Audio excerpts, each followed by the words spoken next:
All right. Good afternoon, everyone. I know we have low participation right now, but we had 104 people register, so hopefully everyone will trickle on in soon. But thank you so much for joining us this Saturday. I really appreciate you.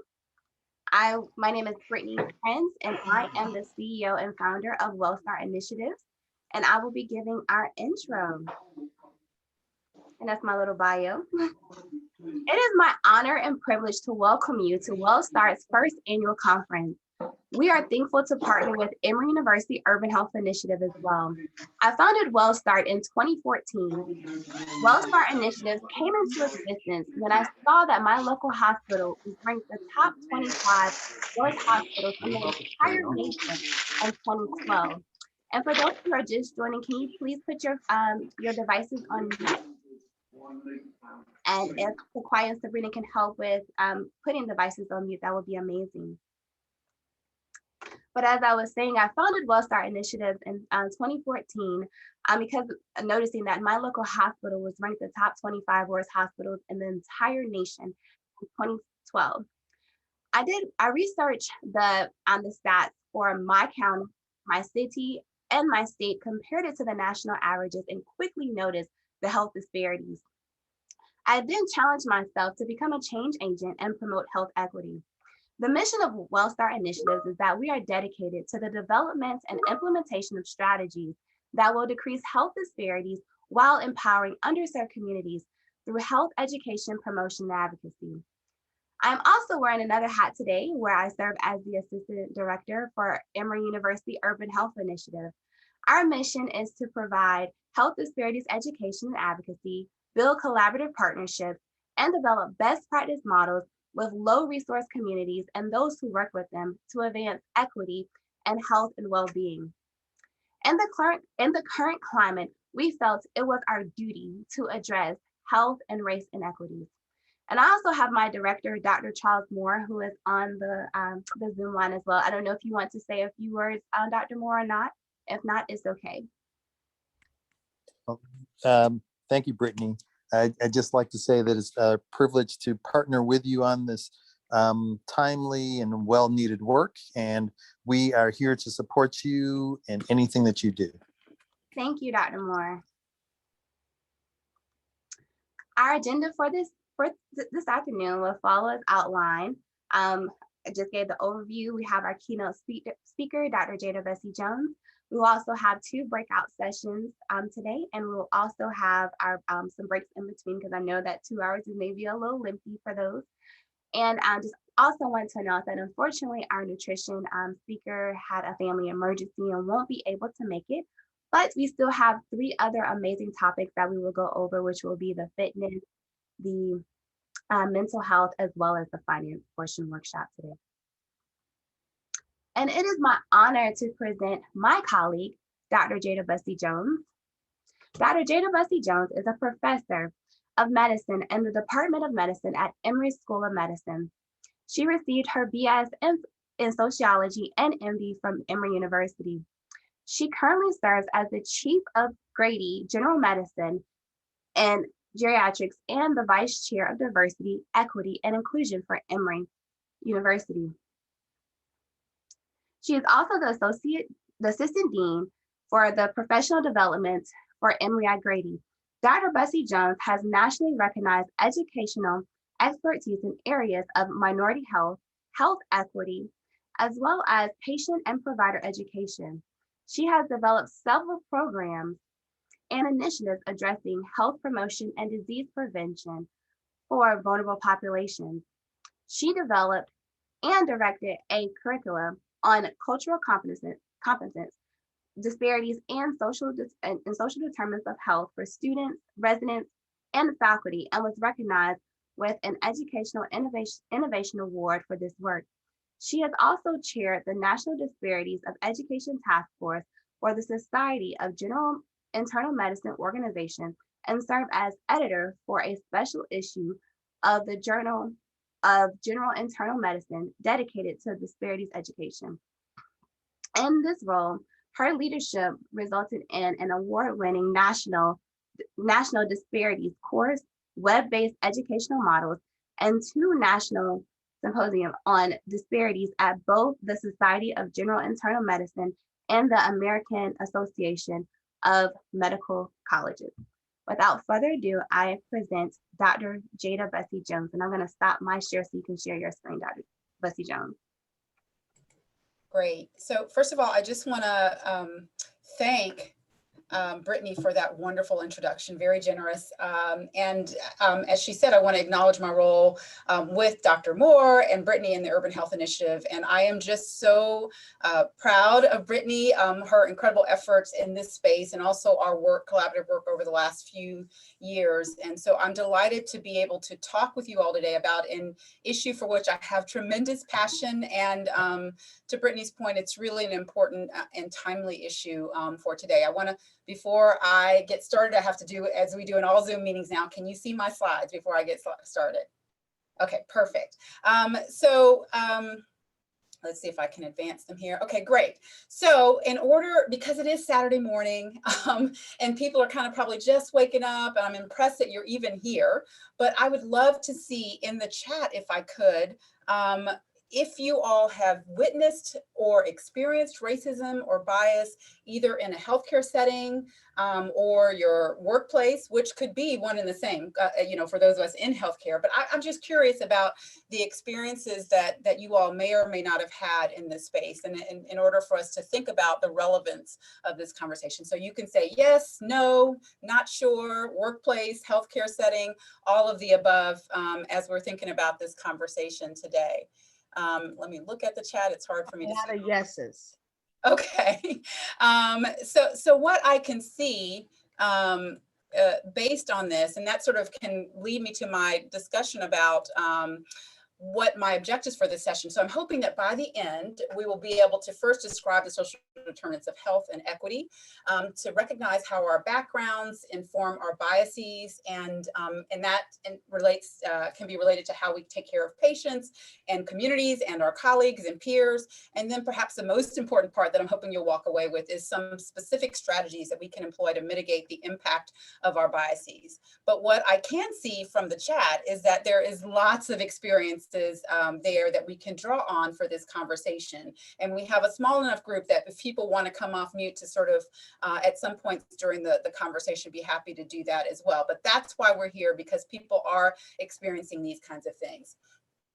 So for those of us in academic medicine, our traditional way to start a presentation is to actually do a case presentation. And so here I'm going to share the case of an intern. Actually, this picture is one of my colleagues, a faculty member who just is portraying the role of an intern, who might be presenting a case on rounds of a 45-year-old woman who has emphysema or COPD and has been admitted to the hospital, not once, not twice, but 3 times over the month for exacerbation or worsening of her COPD symptoms. And the intern in these cases might be frustrated, like, I can't believe this patient is back again. Why are they back? But then when you ask the intern or this training physician what's going on, oftentimes their thoughts kind of go to medical diagnoses and medical treatment. So perhaps we should start some additional medications. Maybe we should call another consultant to engage on what could be going on, or how we can keep this patient from coming back into the hospital again. But really what we've learned is that we have to start thinking more broadly as clinicians, right? And so there are times when we get everything right from a diagnosis and treatment plan, but the patient still goes out in the world and has outcomes that we don't want for them or they want for themselves, because the issues are bigger than that and they're not clinical. And so it could be that we prescribed a medication that they can't afford. It could be that we didn't do a good enough job explaining them, or we gave them literature that they couldn't read. It could be that we've scheduled them for outpatient follow-up and they don't have transportation or a copay to make those appointments. And so one of my colleagues, Dr. DeWalt, published an article in JAMA where he talked about this idea of a dismount. And so the picture here, I don't know if there's a little trivia there. If anybody recognizes who this person is from a former Olympian, You can put it in the chat, but what he said was that as physicians, most of our time in medical education is spent focused on getting the diagnosis and treatment plan right, and all that work is meaningless without the dismount, which in medicine means that we enable the patient to understand and act in ways that maximize health outcomes. And so, some people said Mary Lou Retton, is actually Carrie Strug, but close. So, but the point here is that it's really important. We kind of can do all this work and don't get the dismount right, and so the patient ends up not being successful. And that kind of, if we think about the context in this country, we think about health as largely being related to medical care. You know, the ivory tower, which I work, you know, clinical settings and hospitals and the like. If that were the case, you know, in the United States, we should have the healthiest population on earth, because we certainly spend the most on our healthcare, right? So this slide just shows that per capita, the United States spends almost double as any other industrialized country on healthcare. But the problem is that we don't get the bang for our buck. So when you think about life expectancy, we don't have the life expectancy. We're not at the pinnacle. We're at the pinnacle of spending, but not at the pinnacle of life expectancy. So this slide is a lot older data, but I still like it because it shows what I just described, which is this purple line graph that says that we are at the pinnacle of healthcare expenditure. In 2010 data, which is when this slide was developed, we spent $4,500 per capita. But the lavender bars lines here show our life expectancy. So we don't have the most life expectancy like Japan, but this contrasts the United States compared to Cuba, which in that same year spent $186 per capita compared to our $4,500, and got about the same life expectancy. If we drill down a little bit more to Georgia, I know many of you are not in Georgia. I'm glad this is a national audience, but if I think about what's closer to home for me, in Georgia, we spend among the least in the country for our healthcare expenditure. We have higher rates of uninsurance and people living below the federal poverty line. And at the same time, we have lower healthcare outcomes, or worse healthcare outcomes. We have lower life expectancies, higher infant mortality, and really concerning that over a third of our children are overweight and obese. And though I'm not a pediatrician, I'm an adult doctor, I recognize that portends very poor future for our healthcare outcomes in the future. So if it's not all about what we do, those of us in the clinical environment, what's going on? This idea of social determinants of health is what I'd like to think about. And I'd like for you all, if you've heard that term before, if you can give some definitions or some examples of social determinants of health in the chat. These are defined as conditions in which people are born, grow, and live and age that impact their health. If anybody can give any examples of that, I would love to hear what are things beyond the office visit that might make people live shorter or less healthy lives, anything that people can think of. So I will, let me look at what people are saying here. I'm sorry, my screens, I'm not able to see the chat quite as well. Yes, so I hear income, food deserts, all of those things. Those are excellent examples of things that can happen. And so this is just a slide that kind of goes into the very examples that you all are saying. So living conditions, your income, your education, your housing, your employment or lack thereof, and neighborhoods and built environments, all those things. It's very extensive. Those kind of things that can impact our health, how healthy and long we live. And then this slide is actually quite humbling for me as a healthcare clinician when I think about all that training that I had, and that really clinical care is only about 10%, maybe 20% in some other studies, of the impact that relates to our overall healthcare outcome. That social factors, environmental factors, economic factors, and health behaviors, which are also tied to our environment and social and economic factors, are the largest part of what happens for the patients, what defines how long and how healthy we live. And so if that's not clear, you know, sort of the impact of the social determinants over and above our clinical care, I'd like to use this analogy that was developed by Dr. Kamara Phyllis-Jones, who's a wonderful public health, she's a physician, but she's also a public health expert who talks a lot about this. And so she uses this graphic with stick figures that can really make it clear and bring these points home. And so she talks about that the cliff represents levels of health. So there are people, these little stick figures who are enjoying themselves, having a good time, hanging out, and doing their thing. But that occasionally, she says, the folks or the people can fall off the edge of the cliff. And so, you know, whether you're a physician or not, your next step or your next thought might be, well, what can we do? You know, that's a problem, that this poor stick figure is on the edge of the cliff with all these broken bones and very ill. So want to figure out what we can do to sort of address this.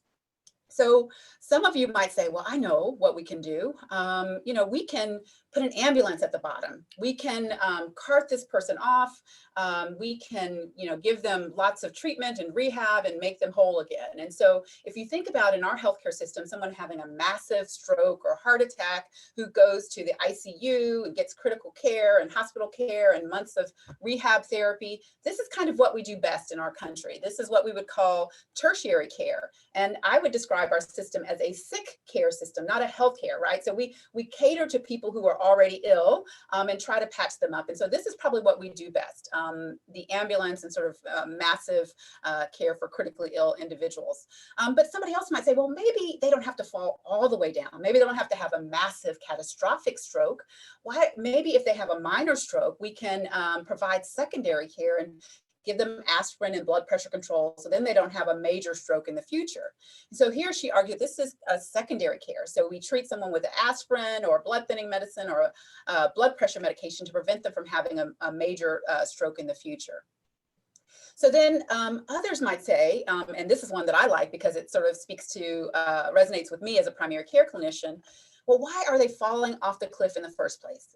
Why don't we just build a fence? Right. And so I often joke, none of the negative connotations that building a fence or wall has had in the last few years, but a fence to sort of keep people from falling over the edge. And so this might represent, again, what I do as a primary care physician. So managing people's blood pressure and their diabetes so they don't have a major stroke or a heart attack or even a minor one, right? So we can control those conditions. But then the real question is, you might argue, some people might say, well, why are they standing so close to the edge in the first place? Why don't we just move them away from the edge so that they don't develop high blood pressure or diabetes? That's not a prerequisite, especially for most people. So the conditions that make those things happen, if we move people away from the edge. And so that represents addressing the social determinants of ill health in the first place. Before people develop hypertension and diabetes, as we were talking about, those children who are already overweight and obese have a higher likelihood of developing those conditions in the future. So it's stick figures, it's kind of one or two dimensional. And so that's pretty straightforward, but it does get a little bit more complicated when you think about that not every cliff is made equal, right? So if you make it a little bit more three-dimensional, and you can imagine that some people live a little closer to the edge. Perhaps some people have an ambulance, but the tire is flat, so it moves a little slower. Maybe there's a net, but there's a few pieces missing, so some people fall through the nets. And so this is where we talk about this idea of inequities or disparities, right? Where there might be disparities not only in the determinants of health, but also the access to and the quality of healthcare as well. And so that, I think, is a great example from Dr. Jones. And I'd like to take it a step further by just breaking down one specific example. So you all gave a lot of great examples in the chat, but I'm going to take housing as an example of one determinant of health and how that can relate to outcomes.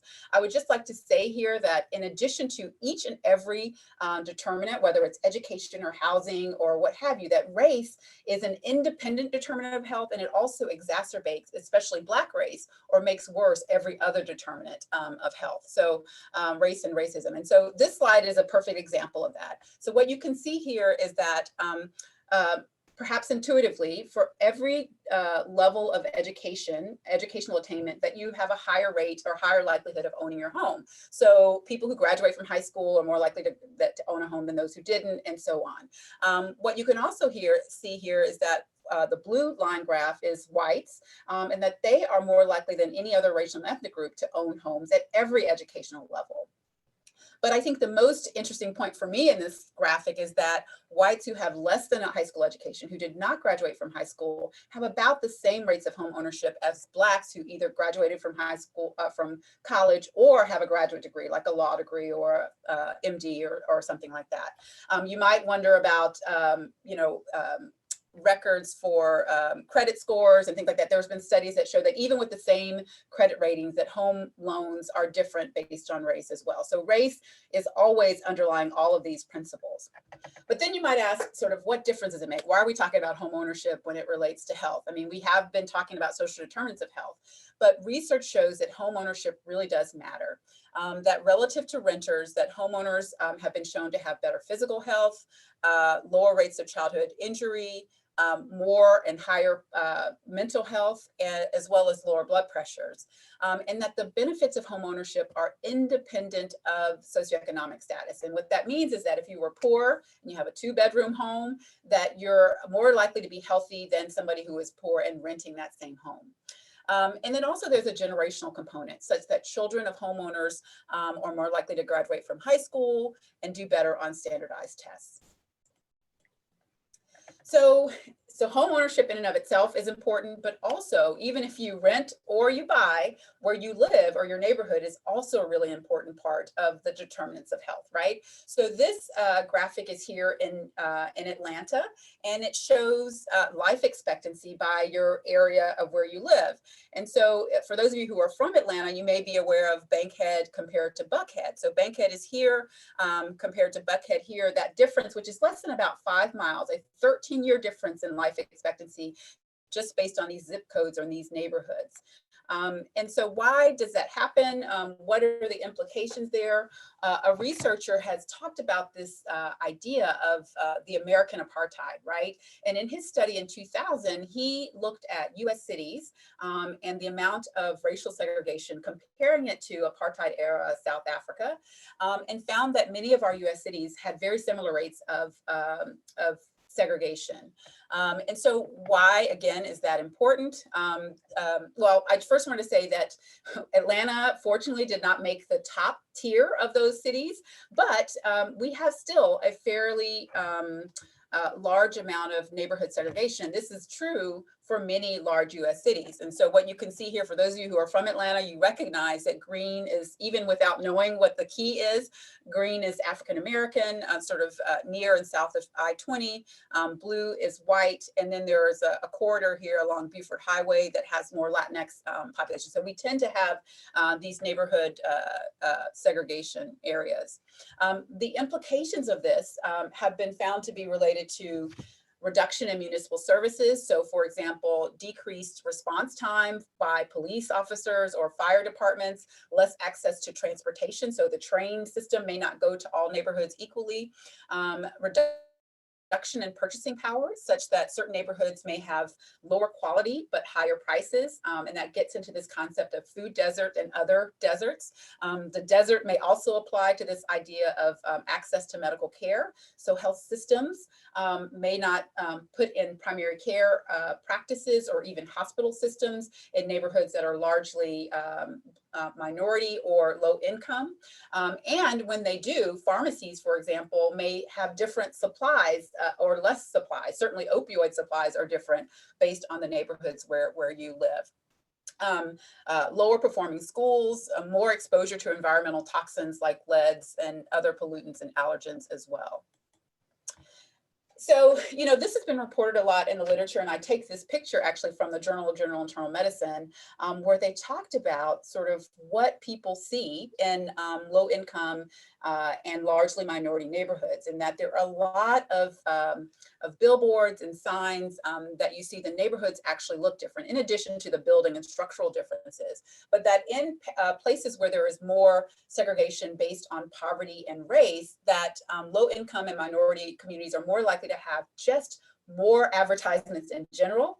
They're likely to be larger, which I thought was interesting. First of all, that they even measured the size of the advertisements, but they're actually found to be larger advertisements, more of them, and more for things that are bad for you. So more tobacco advertisements, more alcohol advertisements, more fast food and other things. So things that are related to poor health. In one study, they talked about advertisements close proximity to school, having lower advertised prices for tobacco products. And this, again, may engage our younger people in smoking at an earlier age. Is one of the behavioral things that might result from that. But one of the, I think for me, the most illuminating studies that talks about this idea of neighborhood and health outcomes was a study that was done in 1994 by Health and Housing and Urban Development, where they looked at about 4,500 women and their children who were living in poverty, who were, getting vouchers for housing. And so they gave them 3 experimental possibilities. They randomized them to 3 different experimental conditions. On the one hand, they could be randomized to get a voucher that allowed them to live in a low poverty census tract. So they had to move to a neighborhood that had less than 10% of the neighborhood in poverty. So a more wealthy neighborhood. Or they could have be assigned to the unrestricted traditional voucher, where they received support for housing, but they could live wherever they wanted. And then they had a control group that had neither. They followed these women up along with their children over 10 years and found that there were differences such that the group that was mandated to move to the low poverty areas had lower BMIs and lower rates, lower A1Cs, so less likely to have diabetes and lower weights. And so they didn't give the women or their children any additional money or education or other resources. They just had them live in a different neighborhood and had differences in their outcomes. So, so we talked about social determinants of health. Now I'm going to talk a little bit about our biases and how that can impact the care for our patients and our colleagues and how we address that. Start again with a case. So of a 36-year-old female who has a history of pulmonary embolus, which is a blood clot to the lungs. She presents in labor. And after she has her child, she's doing well until the second day or the first day after the cesarean section, when she has chest pain and she gets short of breath. And because she's had a blood clot or a pulmonary embolus in the past, she says she feels like she needs the same test and the same treatment, a CT scan and some blood thinning medication to manage that. Her doctors and nurses, however, thought that she might be a little confused because she had been on some opioid therapy, and they decided, not to do that. They did do some additional testing, but not the test that she had requested based on her knowledge of the condition. And but ultimately, over time, they did perform the CT scan, which in fact confirmed that she had blood clots in her lungs, or pulmonary embolus, multiple ones of them, in fact. So does this case sound familiar to anyone? Can put it in the chat. I often ask this question. And if you know, this is actually the case of Serena Williams and her beautiful baby. And so I often make the point here that if it can happen to Serena Williams, someone who is not heard, and whether it's based on her gender in this case, or race, or some other thing, that it can happen to any of us, certainly for the patients for whom I provide care at Grady Hospital. And so this issue of the lens through which we see and hear our patients, and how, whether we manage pain or symptoms that may result in mortality, I think is a really big and important issue, and why it's important for us to think about and talk about this. But it's also important because we know that the United States is becoming more diverse. By 2050, the majority of the country will be non-white. So that's one thing to think about. But also, the current climate sort of begs us to begin to have these difficult conversations, right? So these images give us an emotional point where we just kind of have to think about racism and bias and the impact on the health of our nation. We know that there's, for those of us in healthcare, that it's impacting our profession, the health of our communities, our patients. And so we have to think about our individual and our collective roles to try to, figure out what to do moving forward. I would argue that one of the issues at play here in Serena Williams' case and many others is our biases, this idea of implicit or subconscious bias, which are defined as attitudes or stereotypes that impact the way that we understand the things that we do, the decisions that we make in an unconscious or implicit way. They are unfortunately pervasive. They're unavoidable. They're in the air we breathe, in the water we swim in, whatever metaphor that you want to use to say that they are all around us and unavoidable. One important thing to know is that they don't always align with our declared beliefs. So if, for example, you were out marching a few months ago in the Black Lives Matter protest, it is still likely, not only possible, but likely that you have anti-Black bias. They also generally align with our own beliefs, but not always. So you might imagine, for example, that as a Black woman, that I might have a preference for other women of color. And while that is generally true, it's not always true, especially if you have, in my case, intersecting identities in at least two different marginalized groups. So for example, so that means that I receive the same messages about Blacks and about women from the larger society, and I may in turn internalize some of those biases about my own in-group. And we'll talk and think a little bit more about that in just a few minutes. The good news is that our biases are malleable, meaning that there is the potential for change with intense work. But the bad news is not by that much. So there have been researchers who develop validated instruments to examine our biases, and have found that while people can change slightly over time, that our thoughts are so deeply rooted and held for our entire lifetimes that it is really hard to change the way that we think on the subconscious level. But for me, and for the purposes of this discussion, that what I try to focus on is what we can do. What are the things that we can do, the strategies that we can take to mitigate the biases that we all have. So it would be great if we could say that we have these biases, but they really don't matter, that they don't play out in the way that we care for patients, or that we work with each other in society and as coworkers and things like that. But unfortunately, they do. So unconscious biases have been shown to be related to who we hire, how we evaluate people, how we work together in teams, and unfortunately, how we care for our patients. And I'm going to talk a little bit more about that in just a moment. I will say that we are not born from day one into our biases. We don't come out of the womb with these biases, but research says by 3 months, we began to have sort of a spontaneous preference for our own in-group. But the thing is that it gets cemented over time, right? So societal messages, it sort of starts by 3 months, and then it kind of, we get indoctrinated over time with these societal messages. And so just as a couple of examples, if we looked at a Yahoo search back in 2019 for images of a doctor, or if we looked for a Google search in 2019 for images of a boss, these are the kinds of images that you would see. And so I would say that I am both of those things. I'm both a physician and a leader, and I don't see myself represented here. And so all of these images and societal messages sort of give us a clear, if not really talked about, message about who leads, who is accepted, who is bolstered to success in society. And so these are images, of course, of our most recent presidents, excluding our current President Biden. And then these are images, it's very personal to me because these are leaders of my organization, our deans at Emory School of Medicine. I would argue for larger sort of corporate type organizations in healthcare, that the images would be very similar, right? So if you look back through time, that for larger organizations, the leaders of the organizations have looked very much like this. And so these messages are sort of seen not only for the people who are choosing the leaders, who are themselves often white men, but also for people who might aspire to those leadership roles, right? About whether or not they could or should ever aspire to be in those kinds of leadership roles.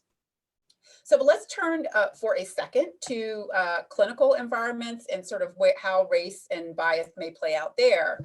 The unfortunate news is that research has shown that across healthcare, that minorities receive fewer procedures and lower quality care than whites, and that these differences persist even when you control for things like insurance status, socioeconomic status, disease severity, or medical facility. They persist in systems where you think the care should be more equal, like a VA health system where people have similar economic backgrounds, they were all in the military, or they have similar access to care because they all have the VA coverage, but there are clear disparate treatment in those environments as well. And then if you look at this picture here, this is actually actors who were portraying the role of a patient in a 1999 study that was published in New England Journal of Medicine.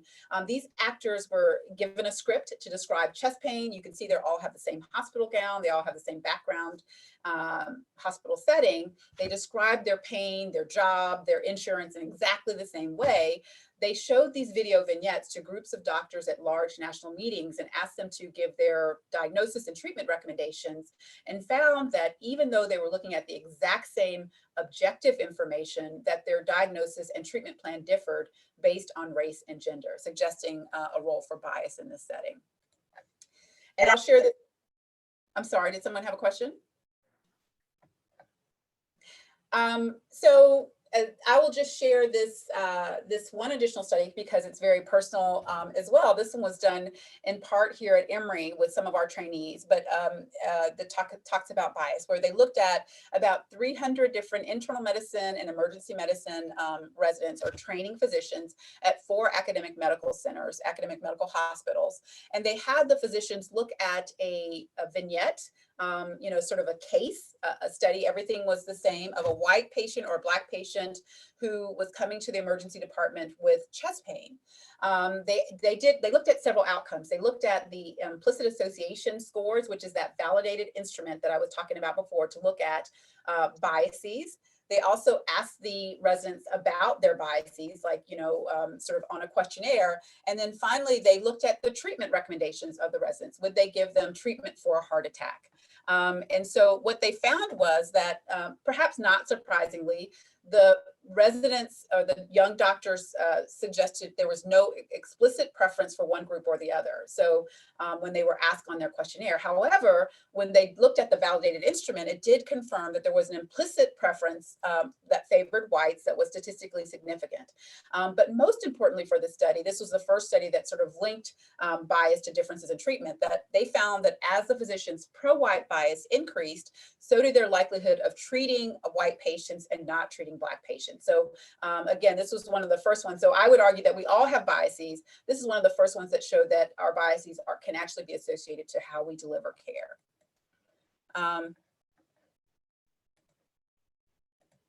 Okay, so let's go to the professional environment here. So to look at how our biases may play out in our workplaces, in addition, so this study looked at 127 different faculty at a research-intensive university and asked them to look at student applications for a lab manager position. So they had, again, it was a experimental condition, so they had a resume and a cover letter that was exactly the same. And in this case, they only differed by the name, so a male name or a female name, so either Susie or Joe, but all the objective information was the same. They asked the faculty to judge the student based on whether they were competent, whether they would mentor them, whether they would hire them, and how much salary they would assign. And what they found was that there were statistically significant differences based on the gender, even though, again, the objective information was the same. So male students were rated as more competent, more hireable, and more worthy of mentorship. And importantly, from my perspective, they were also more likely to wanted to pay the male students more. But in this case too, it's important to note that they looked at the men faculty and women faculty and found that women faculty similarly judged the male students higher. So again, some of those internalized biases about what is good, you know, what is a good applicant or what is a good student in this case, can be internalized by gender. This other study is very similar, where they looked at, they submitted applications to a job site, to 2 different job sites. In this case, the same cover letter and resume like they had in the other study. But in this case, they gave white sounding names like Emily and Todd, or Black sounding names like Aisha and Tyrone, and looked at the callbacks for these various submissions, and found that there was a 50% callback gap when the same objective experiences and resume were submitted to these sites. So getting the job is one thing. Even once you're in the job, our biases can play out in terms of how we are evaluated. And so this study looked at over 80,000 performance evaluations and found that there are just differences in the way that we describe men versus women in this case, such that men have more positive adjectives that are used to describe them in these 80,000 or so performance evaluations. And you can also see that there are just differences in terms of the way that men and women are described as well. So we could talk a lot about biases, but just to say that it impacts and sort of permeates our world and sort of how we are addressing our patients, our peers, our colleagues.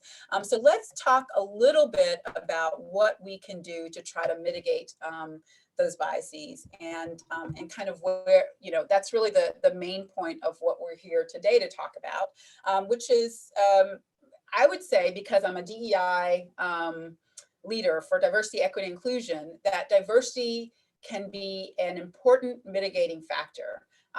You know, so while it is less clear that women or people of color are any more or less biased in terms of our treatment, that we treat patients any more or less biased, there is clear and pervasive evidence that patients prefer race concordance relationships, so race and language, so such that those are associated with higher levels of trust, more adherence to therapy, more recently improved fetal infant mortality, higher ratings of patient satisfaction and engagement. We also know that Black patients are more likely to receive preventive services from Black physicians. That could be colonoscopies. There was one study about influenza vaccines, which could be really important when we're talking about COVID vaccinations as well. We know there's another study that talks about that female patients are less likely to die when they're admitted with a heart attack when they're cared for by female physicians.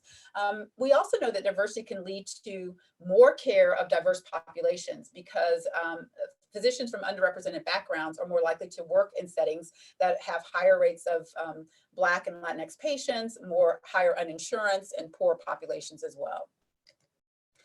The other thing I think that I want to bring to your attention, both in healthcare environments and also in our work and professional environments and even our personal environments, there have been certain techniques that have been explored and proposed that we can use to mitigate the impact of the biases that we all have.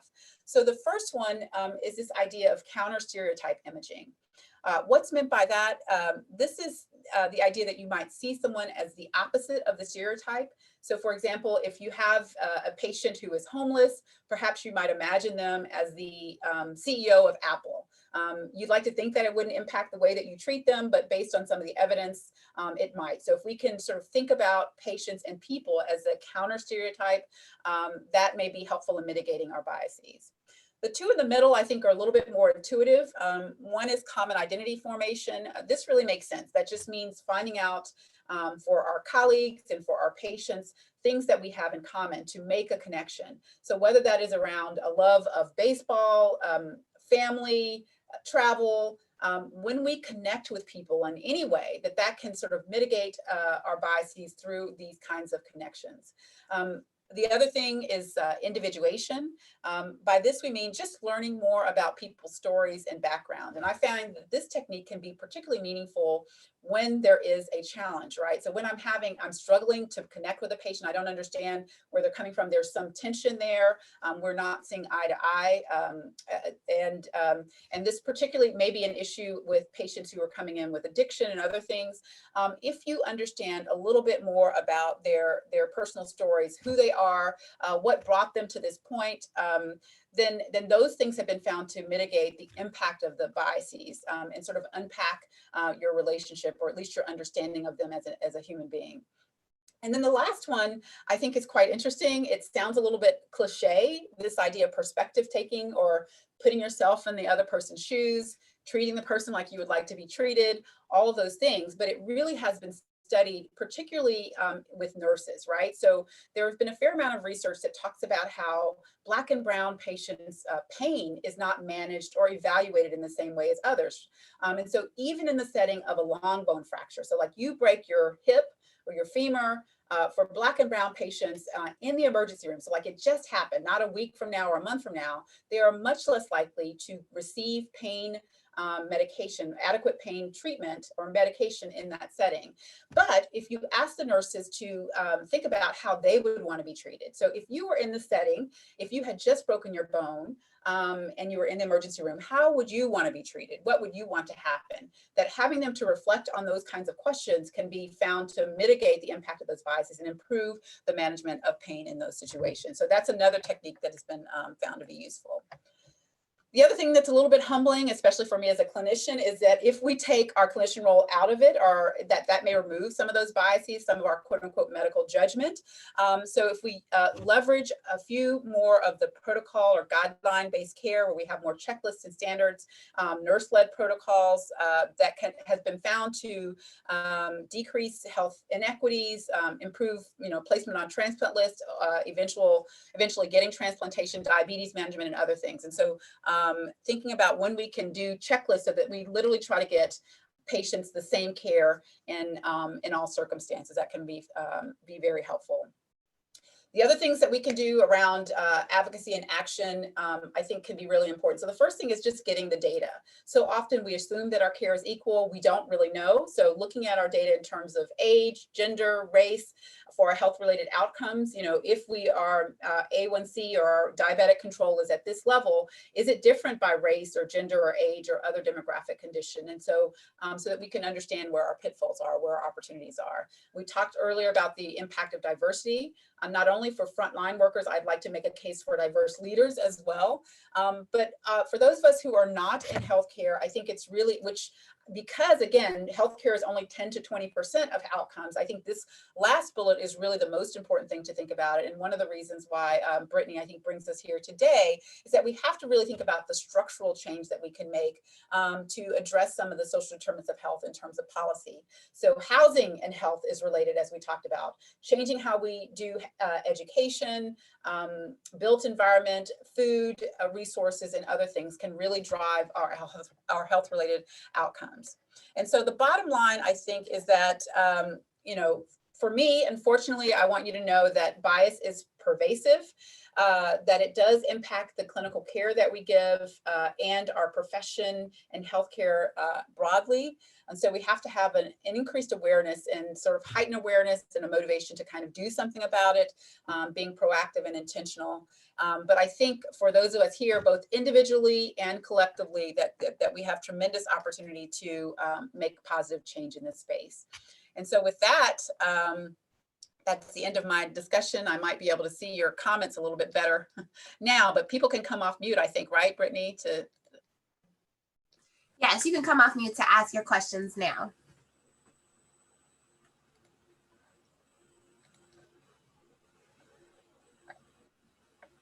Don't be shy.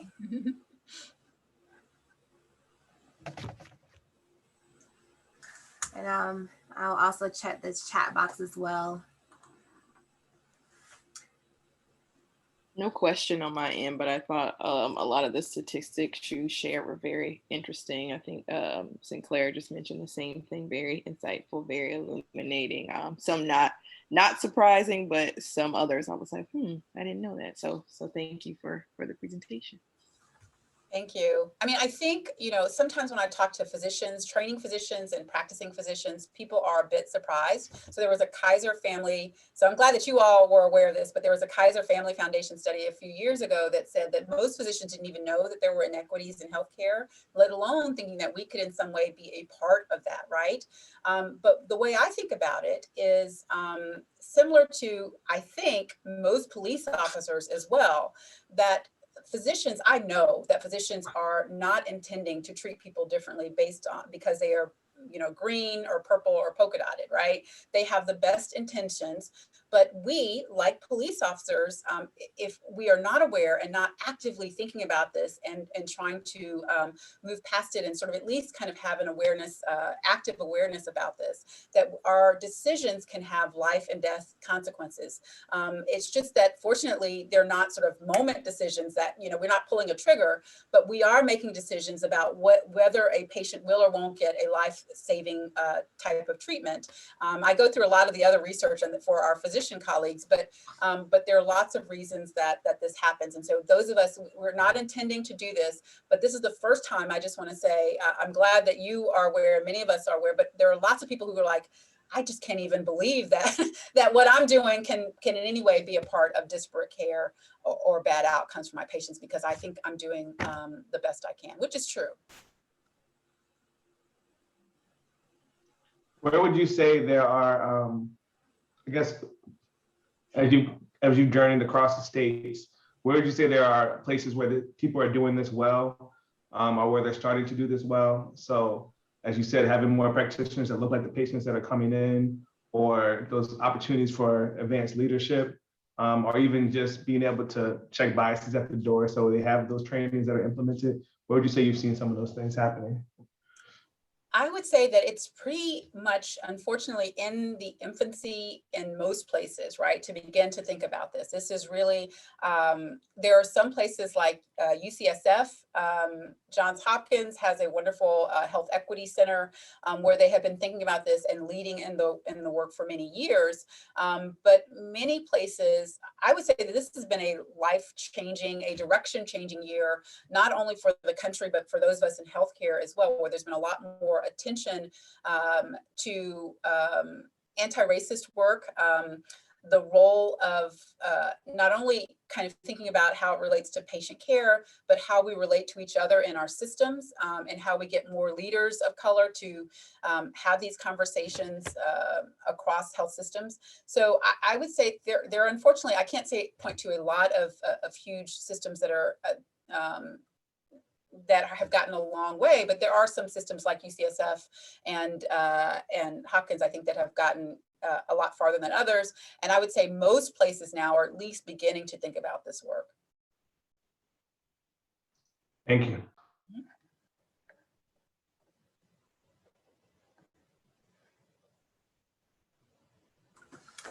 Well, thank you so much, Dr. Oh, we have a question. How can we better support our our BIPOC leaders who might be one or two in the healthcare system?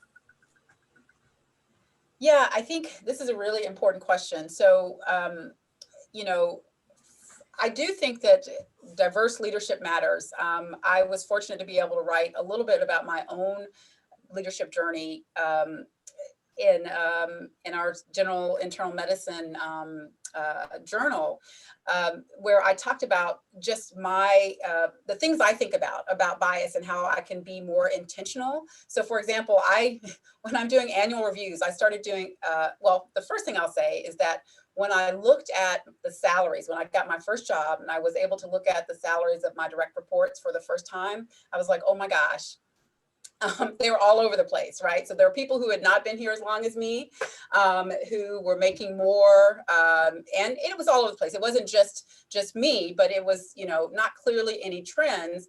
My suspicion was that I had received raises, but I had not personally advocated for raises myself, and so and others perhaps had, and so, but for me, I think. I wanted that not to be the case. Even if people don't know their salaries, I just didn't think that that was right. And so I was able in a leadership role to change the compensation structure so that we can, that equity is the way that we do it. I mean, the approach that we make, and transparency. So now everyone knows if they are an assistant professor 0, they will have the exact same salary as all other assistant professor 0s. And so meaning year 0 or year 1 or what have you. And so that means that when you don't have to come to me and ask, make it easier because I don't have to negotiate with you about how valuable you are.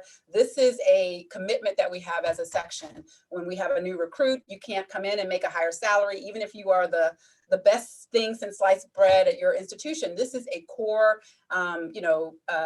vision and value for our section. And so that's been one of the ways that I've been able to make change. But the other thing I was going to say was the evaluation piece. So when I did career conferences, I was evaluating not only my former boss, but also my friends and colleagues. And it was harder for me to evaluate my friends to sort of be unbiased about, you know, how wonderful they were. So I went about making a rubric for evaluations that was, you know, very clear and standardized and structured with, sort of, for example, if they have a research career, how many articles they need to publish, how many presentations they need to do, how many grants they need to have, but really so that I can be clear for myself about whether they were succeeding or not. And so that's one of the things I think that diverse leadership gets you, is more attention to transparency and equity. And so I think that we have to have more support and reliance on our allies. I have a white male mentor who has who has helped. And I think that that's, to answer your question, one of the ways that we can really support. And for those of us who are in leadership roles, to have environments in a culture where we can come together and discuss these as well, which we have. Now I have a small support group across the country where we meet regularly to talk about issues and challenges that we're having. So that's a great question. Thanks. Any more questions?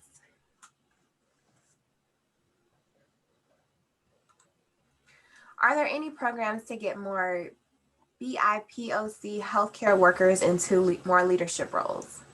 So there are, I don't know of things outside of academic medicine. So the AAMC specifically has, you know, a program that is great. I went to every single professional development program I could go to. So they have a great one for minority, mid-career minority faculty, if you're in academic medicine. But I would say that there are multiple, I've gone to lots of leadership training programs, and in those settings, for example, right now I'm in ELAM, which is a national program for executive leadership training for women. And we have a small group called ELAM Plus, where there's a group of Black women in this larger leadership organization who meet and support each other. So that's very informal. It's not a part of the standard curriculum. So we get our regular curriculum for leadership in general, but we also sort of can have conversations about, you know, what are the specific challenges that are impacting, you know, us, those of color, people of color in our leadership roles. Similarly, many institutions are beginning to think about training programs.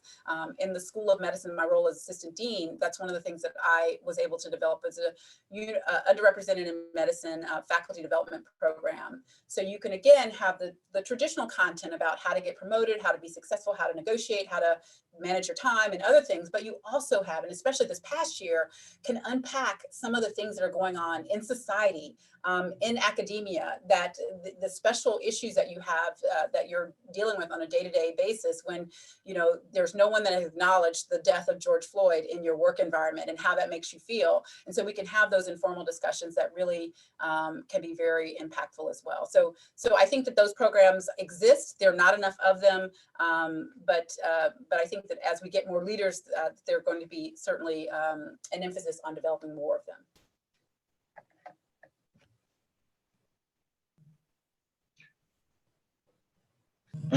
I have a question. Does the patient care satisfaction surveys, do they help or hinder, you know, their care that they receive from doctors? In other words, do doctors really, you know, pay attention to the patient care satisfaction surveys? That is a great question. So I would say it's a long time coming, but yes. And I'll tell you why. So in the past, physicians thought, well, why do I care if the patient is happy with my care or not? You know, I'm just going to be a good doctor. I'm going to get the diagnosis right. I'm an excellent surgeon. You know, if they are unhappy, if I'm a little rude, you know, so what? I'm still a great doctor. They're getting great care. But the main thing that has made physicians change their tune on that is because payment reform has changed. So in other words, patient satisfaction is tied to reimbursement now in many ways. So whether it's health system reimbursement, ambulatory reimbursement, it is a factor in sort of the quality of care. And the reason why payment reform has started to look at patient engagement is because research suggests that when patients rate their doctors higher, that they have better outcomes, right? So patient engagement is associated with adherence to therapy because they take their medicine, they listen to the patients, they come back for their appointments, they have better outcomes, they are less likely to die when they're in the inpatient setting, they have less pressure. It's really remarkable, and lower lawsuits and things like that. And so, you know, it's not just, again, I talked about this idea of pills and procedures, which is what we do so well, but engaging our patients, meeting them where they are, being good communication is really, I think, becoming more an understandable part and an agreed upon part of what it means to be a quote unquote good doctor. Thank you so much, Dr. Bessie Jones. And we will transition to our breakout sessions. I know we originally had a break schedule, but we went a little over. So please bear with us and let me share my screen again. So So you guys can see the breakout rooms. So for the breakout rooms, we will have our mental health 101, our finance 101, and fitness 101. And the way that you can see the breakout rooms, you'll assign yourself to it. There is a more button that has ... And you will be able to click the breakout room that you want to attend. We will have 20 minutes for each room. I will give you guys a brief overview of the speakers that we have for the breakout room sessions.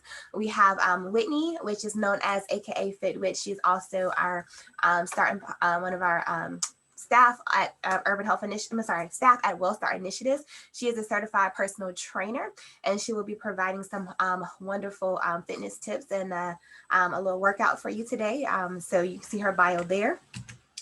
We also have William. I'm not sure if he's back yet. He was having some technical issues.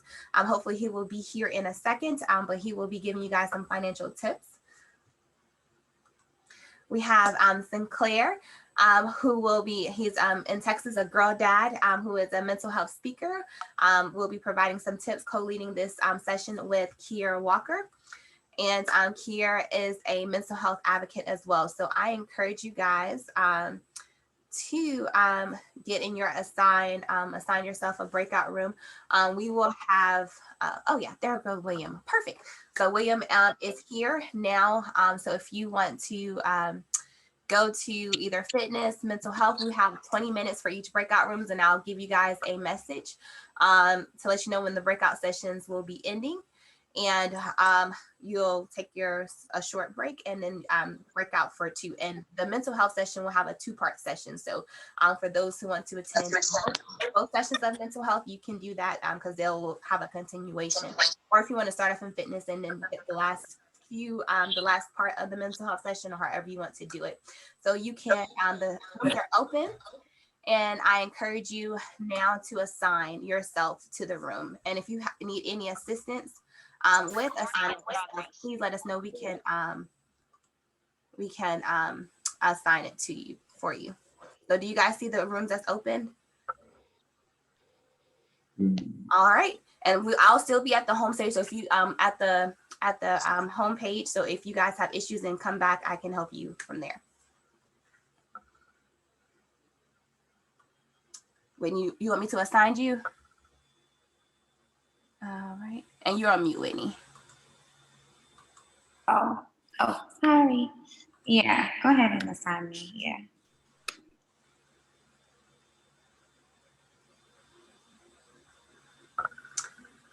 And William, I'm going to go ahead and assign you to your finance session.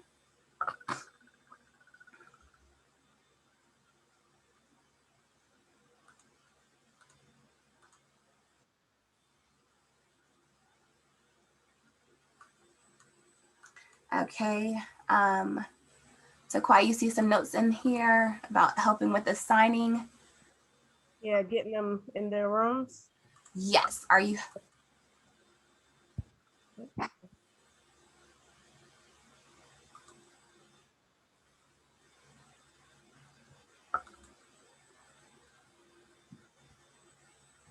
All right. Working on assigning right now. Yeah. Why the breakout rooms keep closing? Yeah, I see that. Oh, So is there a time limit on the breakout rooms? Okay, I'm sorry. Why did the breakout rooms close? I am so sorry. it was not me. Okay. I'm sorry. Breakout rooms will close in 20 minutes. Okay, and we will let you guys know. All right, so we will do this again. I am so sorry. Now, you guys should have, you should be able to go back into your rooms. I'm sorry about that. I don't know what just happened.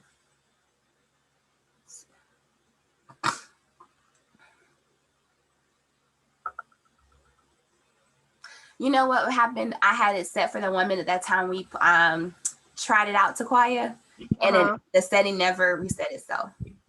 Got it. Okay. Hopefully everyone. If there are any unassigned participants that need to be assigned, Go ahead and put your preferences in the chat and we can manually assign you to a breakout room if that's easier. I think it's like 4. I see my mom on here. Mom, I'm going to assign you to Kiera's breakout session. Oh, hi, Mama. Let's see. Let's see. Mary.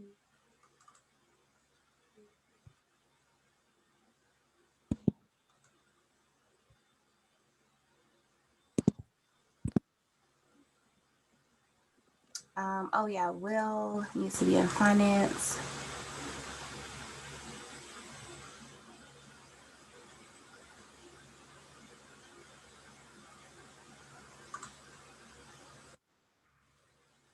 Not sure what's going on with Will.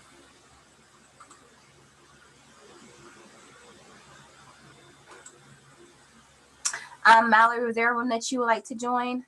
Yeah, I just sent a message to her. Why William is not in finance?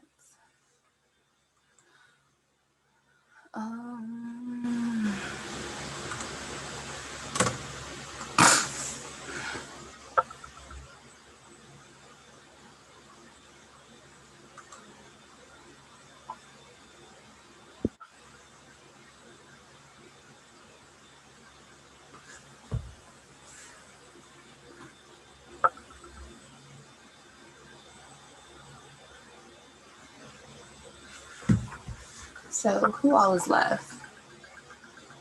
Is it just Mallory? Yeah, I sent a message, but And I think Joanna. and Joanna. So I'm going to assign you guys to rooms, okay, guys? Mm-hmm. Yeah. So Joanna, I will assign you to finance.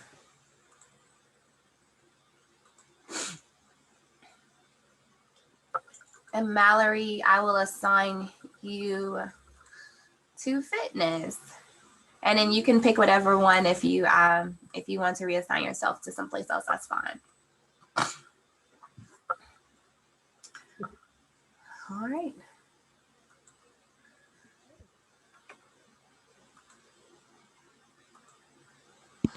All right, is it just us now?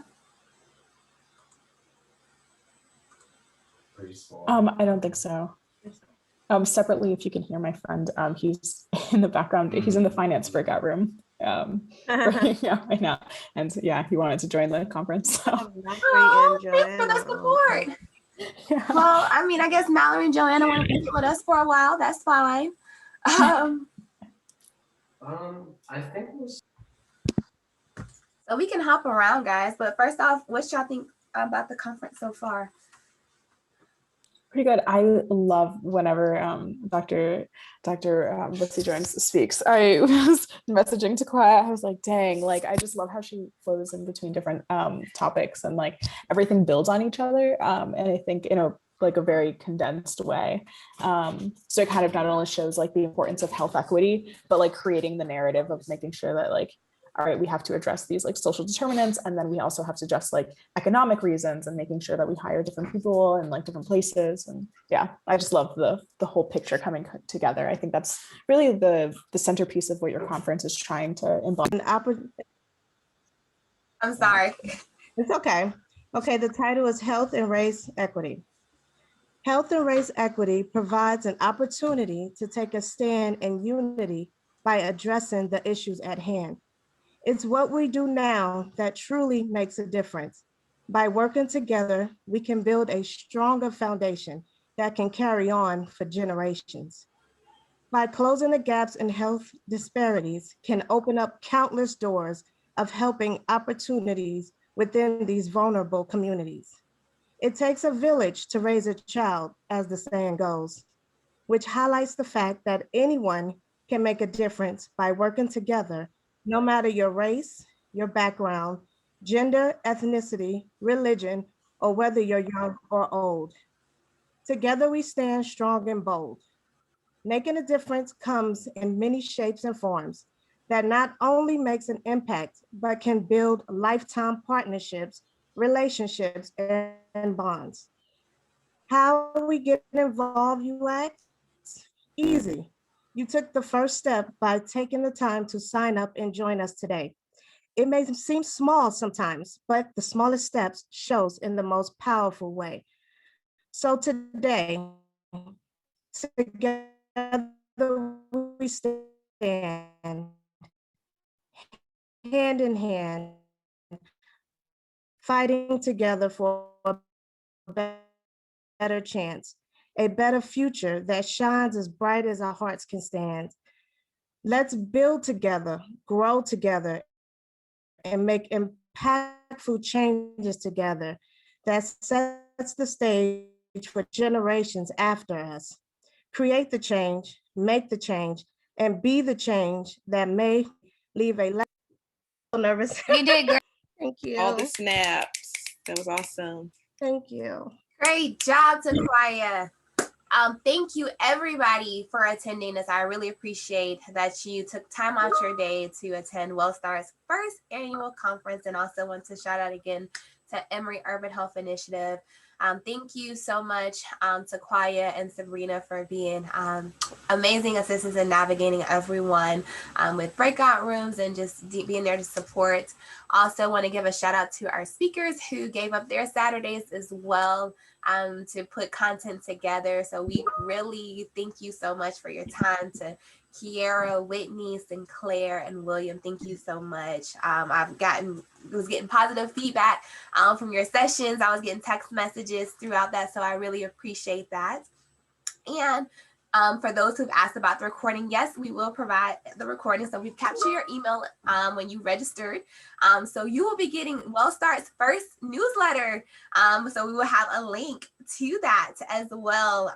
And so our next event, which will be held, and also follow us on Instagram. We're at WellStart Initiatives. And on Instagram, we're WellStart Initiatives on Facebook. And on on Twitter, we're WellStart Inc. INC. So follow us.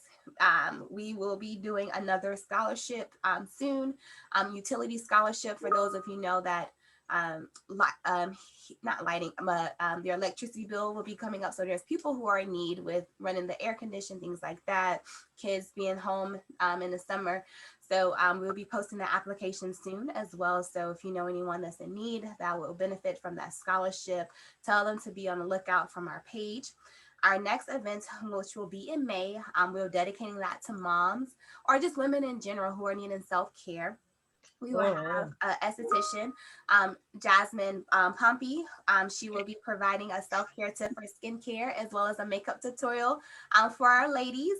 So I encourage you guys to attend that, and the date and the flyer. We don't have the flyer yet, but the flyer will be up shortly. And I'm sorry, I'm over here trying to find the date because I just confirmed it this morning. So my apologies for that. It will be on May the 11th at 6 p.m. Eastern. So thank you everyone for attending our first conference, and we'll also be sending you a survey link to provide honest feedback on how we can make this conference even better for next year. And have a wonderful Saturday. Continue to be the change that you want to see in the world. And bye.